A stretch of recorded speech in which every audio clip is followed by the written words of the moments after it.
Muy buen día, muy buen día. Pensaba que quizás pueda decirse que es unánime definir a la noticia como la más conmovedora de los últimos tiempos. A partir de ese unísono, la acepción del adjetivo se divide. Las lágrimas que dejamos correr los más politizados son porque detrás de la emoción a secas hay un triunfo político inmenso. Es por el símbolo, nada más. Nada menos. Las grandes victorias pueden ser apreciadas como tales desde la influencia de su capital simbólico. Hay 113 nietos recuperados antes que Guido, y tanto ellos como los que faltan deben estimarse con la misma consideración. Es la propia Estela quien siempre advirtió que las abuelas son todas, jamás alguna en especial. Los nietos también son todos, porque lo esencial es la recuperación de su identidad. Las reacciones individuales de los 114, las que vayan a tener los que resta recobrar. Saber que estuvieron en manos de apropiadores o de familias que los cobijaron de buena fe. El cómo desarrollan su vida luego de semejante revolución anímica son aspectos que no alteran en absoluto la cuestión central. Pero es inevitable, y está bien, seguro está bien, que el caso de Guido Montoya Carlotto despierte una sensación particularísima. Porque es Estela, que quiere decir la cara más visibilizada de una épica tal vez incomparable. Porque el flaco, siendo justamente el nieto del emblema mayor, aparece al cabo de la noticia con una sencillez transparente, que se banca no haber podido evitar siquiera un acoso mediático instantáneo, producto de que desde el juzgado se filtró su nombre. Porque entonces se registran sus aportes como músico a la búsqueda incansable de justicia, a la causa de madres y abuelas, incluyendo la canción que dedicó a la memoria. Porque no es como que el flaco hubiera sabido, sino que sabía de una verdad política a la que valía la pena sumarse. Claudia Carlotto, hermana de Estela y titular de la Comisión Nacional por el Derecho a la Identidad, reveló que Guido tuvo un primer dato recién en junio pasado, cuando alguien se acercó a su mujer y le preguntó: ¿sabe Ignacio que no es hijo de la gente que lo tiene? Fue 2 días después de eso que Guido se presentó en Abuelas. La persona que fue a hacer esa pregunta es un producido de la generación de conciencia social, aun cuando se especulase que simplemente pudo ser asunto de inquinas o chusma pueblerinas. Detrás de quien haya preguntado eso, así fuere mucho más tarde que temprano, hay décadas de no cansarse nunca por parte de los imprescindibles. No cansarse de esclarecer sobre la cacería desatada por los patrones a través de los milicos, sobre su necesidad de aterrorizar y masacrar, sobre sus robos a mansalva, con bebés incluidos. No cansarse de decirlo en, con y cuanto medio hubiere, en cada conferencia y en cada rinconcito, en toda plaza y en cualquier circunstancia, con los pañuelos blancos o sin ellos, en circulaciones masivas o marginales, con todo en contra o con algo a favor. En en primaveras o en inviernos progres, los que no se cansaron son el motivo básico de quien fue a preguntar si Ignacio sabía que no era hijo de la gente que lo tuvo. Son el impulso de los que recuperaron su identidad y de quienes habrán de hacerlo. Por eso, las lágrimas son de una por lo que significa Estela. Pero quede bien claro que es una emoción de profundidad política. Que no nos vengan con otro cuento. Si es por los medios, sobre todo, voy a personalizar, yo vi emocionada, en serio, a esa gente que no se cansó. Vi quebrados de emoción verdadera a los que nunca quebraron su palabra, a los que nunca se vendieron. Al resto lo vi explicar.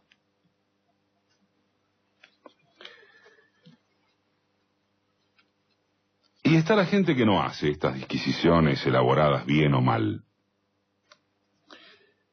Esa gente que sencillamente se conmueve por esas cosas que Marta Dillon describió con una prosa admirable, de entrañas ubicadas donde se debe. Está eso de que cada vez que aparece un nieto o una nieta es una emoción, pero que esta vez fue una luz enceguecedora. Porque todos y todas sabemos quién es esa abuela. Esa directora de escuela que apareció el martes por primera vez despeinada y con el maquillaje corrido. Que no perdió su tono docente, su lengua medida y acostumbrada a decir para que se entienda.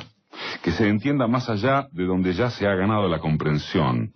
Un lenguaje, si se quiere, domesticado, pero capaz de vulnerar las barreras de los insensibles. Un lenguaje cuidado que ha sabido traducir cuál es el valor de la verdad. Que con la paciencia de los pequeños derrumbó aquel otro relato, ese que hablaba del derecho de los apropiadores por los cuidados entregados a sus presas.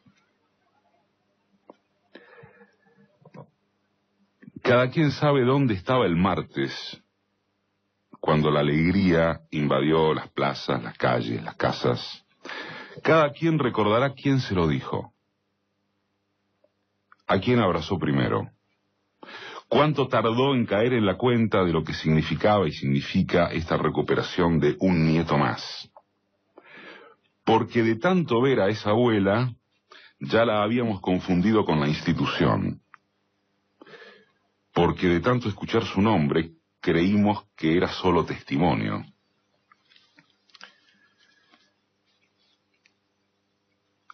¿No se supone que esta corriente de alegría nacional significa una mayoría de argentinos haciendo carne el martirio indescriptible sufrido por Laura Carlotto, que parió a Guido encapuchada y engrillada? Lo que se conoce es por aporte de testigos y por una ficha de la policía bonaerense. Al esposo de Estela, no está de más recordar, lo habían secuestrado en agosto de 1977. Los salvadores morales de la patria lo liberaron tras el pago de un rescate. A Laura se la llevaron en noviembre del mismo año, cuando estaba embarazada de 2 meses y medio. Primero la trasladaron a la ESMA y después a la Cacha, en La Plata, uno de los 364 centros clandestinos de detención. Su compañero, Wilmar Montoya, fue torturado y asesinado un mes más tarde. Laura solo estuvo 5 horas con el bebé. La trasladaron nuevamente a la Cacha, contiguo al penal de Olmos. Y a los 2 meses la ejecutaron en la Ruta 3, en Isidro Casanova. La versión oficial de la bonaerense lo anotició como un enfrentamiento con las fuerzas de seguridad. La policía entregó el cuerpo a una funeraria, donde Estela la recogió con la mitad del rostro desfigurado a itacazos y un disparo en el vientre. No es el conocimiento de estos datos terroríficos lo que estremece a la sociedad. Es la desnuda y tremenda imagen de Estela recuperando a su nieto, y punto. Pero gracias a esa imagen, se avanza en el recordatorio masivo de lo que ocurrió. Es un paso adelante gigantesco para que el pueblo no se olvide. Y dicho con alguna dosis de ingenuidad, para que tenga presente quiénes son los que hoy representan los mismos intereses, solo que sin ropa militar ni grandes orejas. Hay también la gente que se conmovió, pero por lógicas y sentimientos adversos. Son los de los intereses citados en el cierre del párrafo anterior y los que no tienen más interés que el odio de clase. Diríase que, metido entre un semblante y otro, hay los preocupados porque el hecho beneficiaría al gobierno. Estela, esa Estela despeinada y con el maquillaje corrido, les toca cierta sensibilidad. No tanto como para perder de vista que si esto le viene bien a Cristina, hubiera sido mejor que Guido siguiese siendo Ignacio. El flaco ya expresó estar acostumbrado a que le digan así, Ignacio, y que mantendrá ese nombre. Pero también dijo entender a la familia que lo llama Guido hace 30 años y que él se siente feliz con lo que le toca. Los medios y los colegas, que ya sabemos, se saltearon la segunda parte de esa oración. Se tradujeron que el nieto no quiere contaminarse de intenciones políticas. Tarde piaste. El recurso no le sirve, porque lo alegórico de la justicia antes que la venganza es invencible. Porque eso es política pura, de la buena. Porque no hay forma de entrarle a que las abuelas no tienen mugre. Sigan probando. Prueben con la puntería del segundo procesamiento a vudú a la exacta par de Estela ante las cámaras con el nieto que buscó 36 años.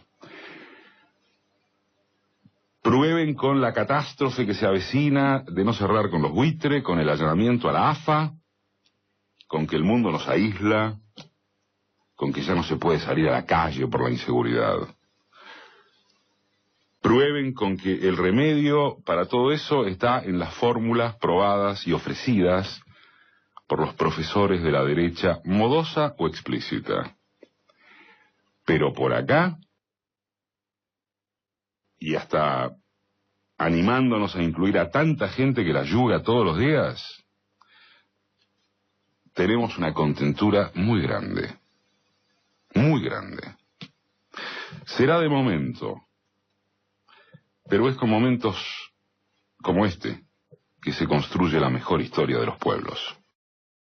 Esto es para los que todavía dicen basta, esto es para los que todavía dudan si hacemos bien, esto es para aquellos que pretenden que olvidemos, que demos vuelta a la página, como si nada hubiera pasado.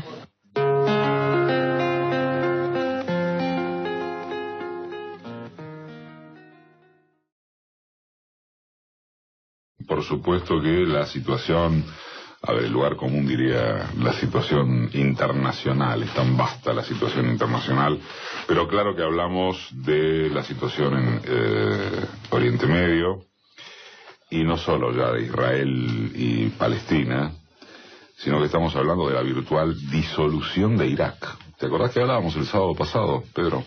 Sí, tal cual, y no solamente disolución de Irak, sino otra vez bombardeos por parte de los Estados Unidos.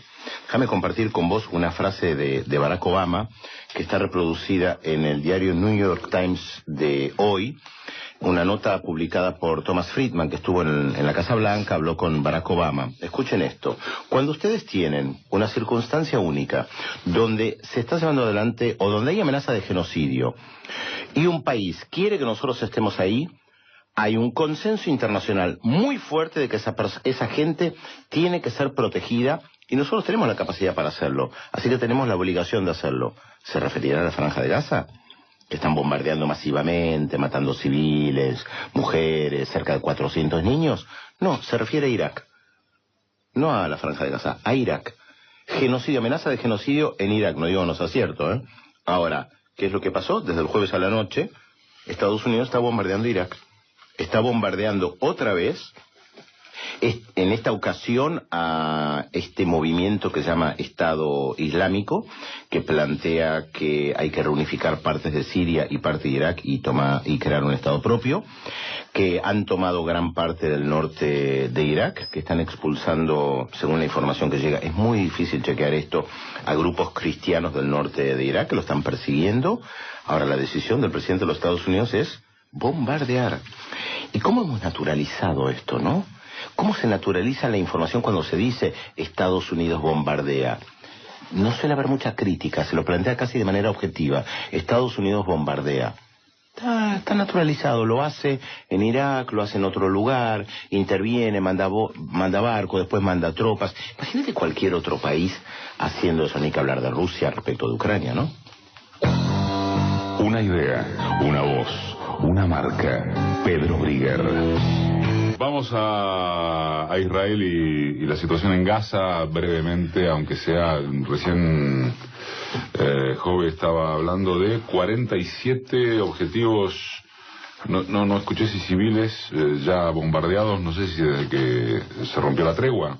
Mira, difícil saber exactamente qué es lo que está pasando y uno se pregunta, a los que le gustan las teorías conspirativas seguramente lo están afirmando, que Obama está cambiando el eje. Al bombardear a Irak, vos fíjate que lo primero que dijimos fue Irak. En segundo plano, la situación en la Franja de Gaza, y te diría, en tercer plano, lo que pasa en Cisjordania, que ese es el verdadero objetivo de Israel. ¿Por qué? Porque lo dijo esta semana el canciller israelí Víctor Lieberman. Dijo que Naciones Unidas, que había que darle la Franja de Gaza a Naciones Unidas. Disculpa la interrupción, pero Dale. Recordemos que Lieberman, el canciller israelí, es de la rama halcón, ¿no? Más que eso, Halcón lo hace casi Paloma. Lieberman en cualquier gobierno europeo sería considerado un fascista, y se lo diría abiertamente. Pero como es un canciller israelí, y como muchos medios de comunicación o políticos europeos y norteamericanos no se animan demasiado a calificar o a usar el calificativo fascista respecto de un israelí, entonces se dice es un halcón, es un nacionalista, es el aladura, eufemismo para no decir que es un tipo con ideología fascista. Él dijo esta semana que había que darle la Franja de Gaza a Naciones Unidas, siguiendo el esquema de Timor Oriental que se usó en su momento, o de Kosovo. ¿Qué quiso decir con esto?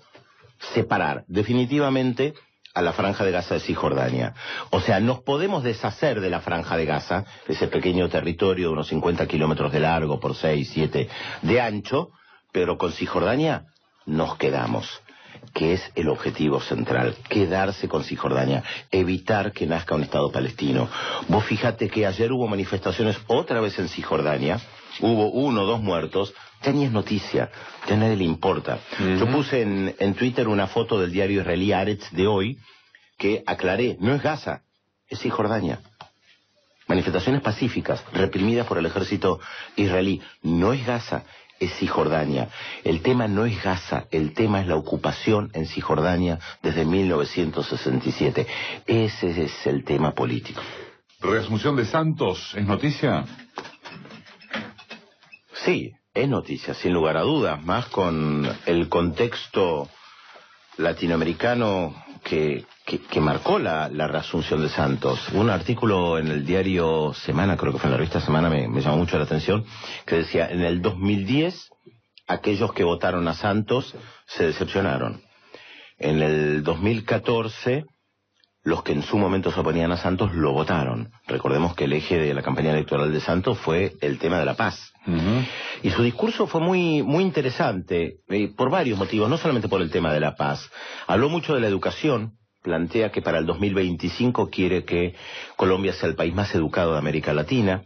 Hay que ver si lo logra. Por supuesto, mencionó logros de su gobierno anterior, como hacen todos los presidentes cuando reasumen, que la cantidad de gente que salió de la extrema pobreza. Pero el tema central, sin lugar a dudas, tiene que ver con las negociaciones entre el gobierno de Santos y la FARC, y también el Ejército de Liberación Nacional, a quienes tratan de incorporar al proceso de paz. ¿Se ha avanzado? Sí. ¿Se ha completado? No. ¿Continúan los enfrentamientos? Sí. Porque la política es, tanto del gobierno como de la FARC, que la guerra está en algún lugar. No hay una decisión de ambos lados de no tirar ningún tiro más, de no secuestrar a nadie, de no enfrentarse. Y esto es parte del problema. Y además, la profunda desconfianza que hay de ambos lados. De eso no cabe la menor duda. De todas maneras, un dato interesante en la semana, la Corte Constitucional, así se llama, determinó que aquellos guerrilleros que se acojan al proceso de paz van a poder participar en política. Y esto es un gran tema. ¿Estados Unidos admitió espionaje sobre Cuba? ¿Sería el título? Sí, lo admitieron. Esta semana la agencia de noticias Associated Press reveló en un informe de otro plan de espionaje de Estados Unidos hacia Cuba, pero que en realidad se concretaba, no era solamente un plan. ¿Qué hicieron esta vez? Reclutaron jóvenes latinoamericanos, aparentemente de Perú, Costa Rica y Venezuela, creo, que fueron a Cuba a ayudar a todo tipo de programas sociales. Viste, los norteamericanos tienen 80.000 ONGs, y que además hay 200.000 ONGs por todos lados, algunas muy buenas, algunas de todo tipo. Entonces hacían talleres, tema salud, tema SIDA. El objetivo concreto era reclutar jóvenes para convertirlos en opositores militantes en contra de la revolución. Creo que Estados Unidos tiene un problema hoy, y es que la vieja guardia opositora se ha quedado sin discurso, está muy enquilosada. Me parece que necesitan cuadros jóvenes, entonces apuntan a reclutar. ¿Los republicanos decís? ¿O en general? No, en Cuba, la vieja oposición. ¿En Cuba? Claro, la vieja oposición cubana. ¿Creí que te referías a la... No. Me parece que la vieja oposición cubana, antirrevolucionaria, anticastrista, está desgastada. Tiene un discurso que ya no prende. Que se basa en el tema de derechos humanos, democracia, dictadura. Me parece que los jóvenes hoy tienen otros problemas que tienen que ver con vida cotidiana y consumo. Y que entonces me parece que están apuntando a reclutar jóvenes con otra mentalidad, más abiertos, que desde abajo puedan construir un movimiento diferente de oposición. Bueno, Associated Press lo reveló. Si querés leer el documento completo, por supuesto que está en nodal.am. El portal de noticias de América Latina. Ya está Horacio González. Dale. Lo dijo una marca. Pedro Brigar. ¿Qué hacemos? ¿Vamos de adentro para afuera o de afuera para adentro? Usted conduce. Y es una duda. Como tentación, siendo que el presidente de la UIA pidió devaluación y que apareció el amigo Cornide diciendo que se cae la actividad económica a pedazos, sobre todo en el caso de las pymes, es tentador arrancar por acá, pero se me ocurre mejor de afuera para adentro. Bueno. Porque en función de... Por ahí se entiende mejor el adentro. Por ahí se entiende mejor el adentro. Se entiende mejor el adentro si arrancamos afuera, porque hay algunos que operan efectivamente como... Pareciera que como voceros, inclusive a la derecha, de lo propio que se escucha afuera. Claro. Es interesante eso que acabas de decir. Como muchas otras cosas, dicho sea de paso. La Argentina sigue apostando y jugando fuerte, y tomó esta decisión de llevar el tema a la Corte de la Haya, que más allá de que Estados Unidos lo acepte o no lo acepte, en primer lugar está diciendo varias cosas. Hay un diferendo internacional y somos un Estado soberano. No puede ser que un juez de distrito, para no ser peyorativo diciéndole municipal, como que un juez de distrito pueda imponerle, como ayer dijo, los voy a poner en desacato. Es decir, es algo así como... mi primera denominación cuando empezamos, yo dije fallo de Colonia, es un juez de Colonia. Porque es eso, actúa con esa mentalidad. Argentina tiene que obedecer. Entonces, Argentina lleva el tema a la Corte, pero como los temas para que se traten en La Haya requieren de la aceptación de la otra parte, hay una frasecita allí que dice algo así como, y si no aceptan esto, que indiquen donde se otro camino, otro procedimiento para dirimir el pleito. Recordemos en torno de eso, Carlos, sí, que el punto es que aquí hay un diferendo entre estados, porque el poder judicial norteamericano, en el entendimiento de Argentina, así es, y uno diría que objetivamente, viola la ley argentina, es decir, es el Parlamento argentino, es el Congreso Nacional, sí, el que estipuló las pautas de la reestructuración, y el Poder Judicial norteamericano viola, por tanto, una ley de Estado soberano. Parece obvio, pero me parece que es necesario insistir en porque esto además hay para otra entender confusión. por qué se pleitea. No, porque además hay otra confusión. El juez Griesa sí, actúa en una demanda que le hacen unos señores que no entraron en el canje, por todas las razones que ya sabemos. Y él avanza tomando medidas sobre una cosa en la que él no es juez ni parte, que es la relación de Argentina con los acreedores con los que arregló. Y entonces la chantajea a la Argentina y le dice, usted no le puede pagar a estos señores con los que está de acuerdo, tiene la plata para pagarle, etcétera, si primero no les paga a estos otros que están reclamando. No sé si está claro, porque si no se entiende bien, incluso algunos que dicen por qué la justicia de Nueva York, de Estados Unidos, hay que recordarles que estamos hablando de un litigio con bonos que pertenecían al megacanje. El juicio está hecho con los bonos del megacanje. Es muy importante tener en cuenta eso. Griesa se mete en un territorio que en definitiva no está en litigio. Acá no hay un litigio entre los acreedores reestructurados y el Estado argentino. Acá hay un litigio entre los acreedores que no quisieron entrar, yo diría peor, de los que se convirtieron en acreedores después del default, para litigar, y que traban la posibilidad de que Argentina siga cumpliendo, pese a su voluntad y su posibilidad y su disponibilidad para hacerlo, para que, bajo ese chantaje, poner en crisis, lo que yo creo que se intenta poner en crisis, la reestructuración de la deuda. Es decir, acá hay dos objetivos en juego. Objetivo 1, los señores holdouts, buitres, como quieras llamarlo, que quieren cobrar el 1.600%, obtener el 1.600% de ganancia. Objetivo 2, voltear la reestructuración exitosa iniciada en el 2005 y volver a poner a la Argentina, ya no en otra situación mucho más de fondo, donde sobreendeudada como estuvo, tenga que volver a pagar con activos, tenga que volver a desarmar todo lo que se viene construyendo en la década. ¿Cuál sería el interés norteamericano, el interés estadounidense, el interés finalmente del imperialismo, si es que en este caso se puede hablar unívocamente de eso, para voltear la reestructuración de la deuda argentina? Es verdad, porque si no, yo no digo que esa sea la intención del gobierno de los Estados Unidos, pero yo creo que al establishment en algún lugar, una reestructuración finalmente exitosa de un país que asumió y negoció una quita del 70%, que la logra pagar, que en el medio lleva adelante un proyecto de política interna que es de recuperación del rol del Estado, YPF, todas las cosas que han venido pasando, podríamos decir que por ahí no es un buen ejemplo desde el punto de vista de las políticas globales de lo que genéricamente podríamos llamar el imperio o el establishment o las grandes corporaciones o como lo quieras llamar.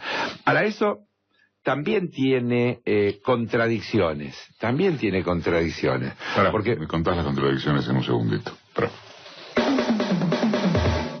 www.marcaderadio.com.ar, la página de la marca.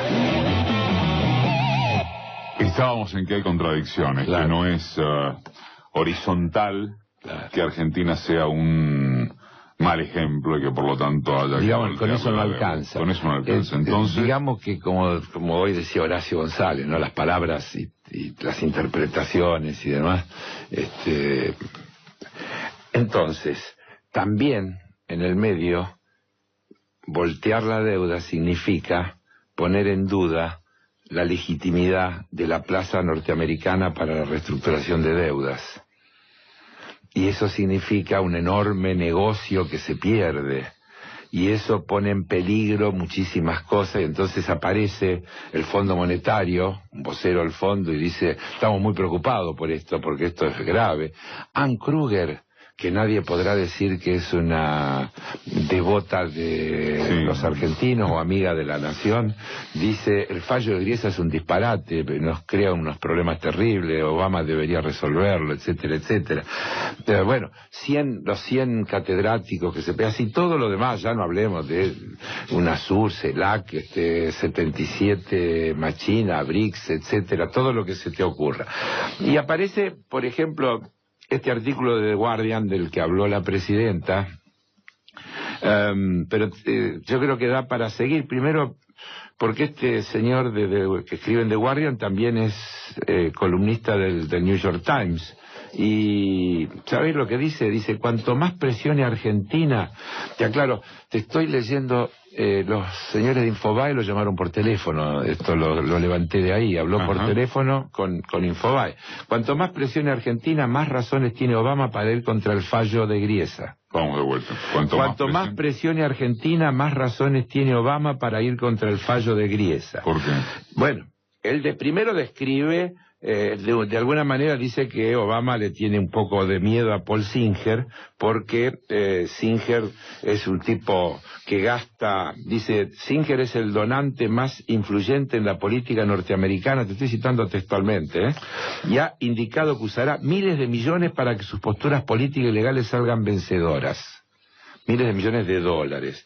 Y dice, los spots televisivos que financia Singer son generalmente ataques viscerales y ningún político quiere ser víctima de ellos, especialmente a 3 meses de las elecciones legislativas en Estados Unidos.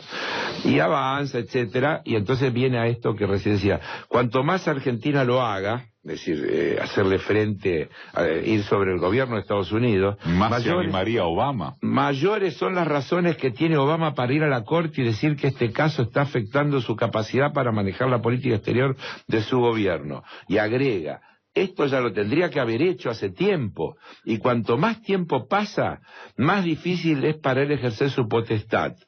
Pero cuanto más Argentina demuestre que esto es un conflicto político entre dos naciones, mayores son las chances de Argentina de salir exitosa. Vos recién lo citabas a González. González también decía en la nota hace un rato que uno no compararía a Obama con el Tea Party o con la derecha republicana, pero que en dato objetivo, y en parte coincide con lo que acabas de ver, o es un pusilánime o no tiene ganas de o no le da el cuero. O no le da el cuero. Claro. O no le da el cuero. Déjame cerrar lo de este caballero. Palas dice, no cree que haya posibilidad de un acuerdo con los holdouts, dice. No es posible. Textual. Paul el buitre Singer, dice este señor, es muy conocido por no negociar a menos que obtenga el 100% de lo que quiere. Bueno, en este caso tiene el 1600%. No, el 100% de lo que quiere, no el 100% de ganancia. Y así se ha manejado con el Congo, Grecia, Ecuador, Perú. Siempre se ha manejado con este sistema, el de pedir el 1000% de lo que pagó, y tiene que obtener un resultado muy cercano al que él esperaba. ¿Puede haber un acuerdo? Pero sería porque se le está pagando lo que quiere. Digo, si hace falta algo más para entender lo que se discute, quedémonos con esta declaración.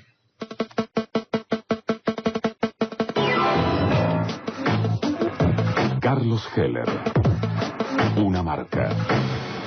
Algo que dijiste la semana pasada generó mucha repercusión, quizá por ir a contramano de alguna generalidad de opiniones en torno del tema buitre, que lo cerramos ahora para pasar al adentro, y es esto de no abonar la teoría del juez Gagá. Bueno, perdón, si hacía falta algo para abonar la teoría mía de que no se trata de un fallo de un juez gagá, pues yo te decía, no es un juez gagá, ojo, ni loco, ni viejo, ni nada, porque si no la Cámara hubiera revocado, la Corte se hubiera metido, y bueno, y yo diría ahora, Obama ya hubiera agarrado viaje y hubiera aceptado a La Haya como ámbito para resolver. Es decir, que pareciera que va mucho más allá, porque si los trascendidos son ciertos, ese vocero anónimo del Departamento de Estado que dijo que Estados Unidos rechaza el pedido argentino, agregó que Estados Unidos seguirá instando a la Argentina a que cumpla con sus obligaciones. Vayamos aquí. Sí. Yo tengo la sensación de que en el tema buitre hay una corriente de opinión mayoritaria. Tengo la sensación, y lo revelan hasta encuestas del propio palo opositor, genera una corriente favorable, una corriente de simpatía hacia la postura argentina. Lo que no me parece es que esto suplante a la preocupación que hay por las suspensiones, por la caída quizás en el empleo, suspensiones sobre todo en la industria automotriz, es decir, un panorama económico interno de números desalentadores, o por lo menos de números que han llevado a que el titular de la UIA pida devaluación y a que Osvaldo Cornide, titular de la Cámara Argentina de la Mediana Empresa, un K consuetudinario hasta hace unos meses, diga las pymes están cayendo al diablo y hay una recesión galopante. Le podría entrar por diversos lados. Te podría decir, primero desde la política. A lo que dijo Méndez salieron otros directivos de la Unión Industrial, como Lascurain y demás, a decir que no estaban de acuerdo. Así que, primera cuestión. A lo de Cornide. El sentido K de Cornide, entra en internet y buscar el currículum y lee los mismos diarios de hoy que dicen que está acercándose a Sergio Massa y que en los próximos días tendría un encuentro con Macri. Es decir, Cornide ha mostrado una significativa capacidad de, reordenamiento posicional respecto de las posibles alternativas que va teniendo la política. Ahora, entrando en el fondo de la pregunta, está claro que existen dificultades, pero te quiero decir una cosa, los empresarios que hablan de las preocupaciones son a la vez los que generan los problemas, porque vamos a decir, por ejemplo, las empresas del sector automotriz, sí, que han ganado guita a lo tonto durante una década, ¿es razonable que lo primero que hagan es suspender gente? Entonces, el propio Méndez, ya que vos lo nombraste, cuando habló del tipo de cambio, dijo: no se puede exportar ni un caramelo, y yo no sé por qué me sonó aquella de la dictadura, da lo mismo producir acero que caramelo. Eso fue Alejandro Estrada, claro, uno de los Chicago Boys. Pero también dijo otra cosa gravísima. Lamentablemente, el hilo siempre se corta por lo más delgado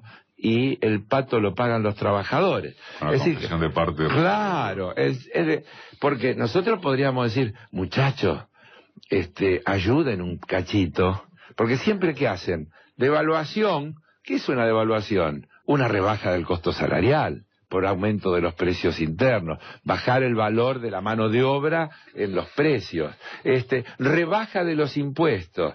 ¿Qué es rebaja de los impuestos? Ajuste del gasto social. Entonces, de eso ya sabemos, ya escuchamos. ¿Sabes lo novedoso?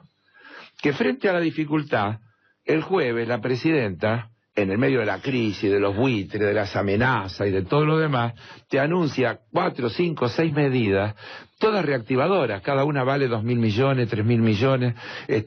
Ahora, no hay más allá de los Cornide y los Méndez y de los muchachos que la levantaron en pala y que ni siquiera están dispuestos a algún tipo de mínimo aporte en circunstancias de dificultades. No hay dificultades estructurales serias de la Argentina. Claro, pero también de eso habló el otro día Cristina, cuando dice, porque todos estos muchachos se bajan del mundo para analizar. Es decir, Brasil tiene problemas económicos y nos compra menos. China, que sigue siendo la gran locomotora, anuncia un crecimiento para este año que es el más bajo de los últimos 23 años. Sin dejar de ser chino. Sin dejar de ser chino, sí, pero el más bajo de los últimos 23 años. Estados Unidos recalcula a la baja la evolución de este año y Europa recalcula a la baja la evolución de este año. Con lo cual, obviamente, las posibilidades de ir a los mercados, etcétera, se dificultan. Entonces, ¿qué hace la Argentina? Medidas para fortalecer el mercado interno como única manera. Es decir, en vez de llorar, porque acá hay dos cosas. O ajustamos, que es lo que se ha hecho históricamente frente a dificultades, o tenemos políticas positivas y lo que hacemos es incentivar la generación de empleo, la mejora del salario, etcétera, para que haya un mercado interno demandante, porque nosotros no lo podemos obligar a los brasileños a que nos compren. Tenemos que crear condiciones en la Argentina para que lo que no podemos exportar lo podamos resolver con un fortalecimiento del mercado interno. Entonces se anuncian un paquete de medidas financieras, de subsidio, de protección del empleo, porque se largó el plan Proemplear, que llega para los casos de jóvenes de 18 a 24 años a que si son tomados el Estado le paga los 2.700 pesos de parte de su salario para que... Lo que se cuestiona de eso es para qué va a tomar un empresario, un empleado, para qué va a favorecer, digamos, la creación de empleo si está en una situación económica jodida. Pero, bueno, discúlpame, ¿no? La columna de hoy, yo jamás hago referencias, suelo no hacer referencias a otros periodistas. Fíjate la columna, el house organ de la crítica está centrado hoy en la columna de La Nata, en el panorama político de Clarín. O sea, ¿para qué? A ver, los EDIN, los programas de entrenamiento laboral que se parecen a los del menemismo de los 90. Pero, todo está centrado en para qué el empresario va a sentir que debe hacer ese tipo de aporte si es la economía aquello que no le responde. Estoy trasladando el núcleo. Es tan serio como la mayoría de las cosas que plantea La Nata, lo que acabas de decir.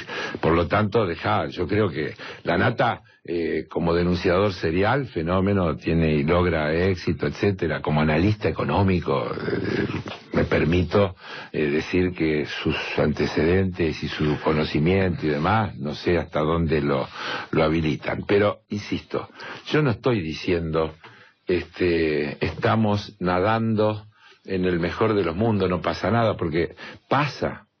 Pero frente a lo que pasa, volvemos a lo de siempre. Hay inflación. Sí, hay inflación. ¿Qué hacemos con la inflación? Entonces, enfriamos la economía, logramos por la vía de enfriar la economía y de la recesión que los precios se contengan, o discutimos con los empresarios lo que los empresarios se niegan a discutir.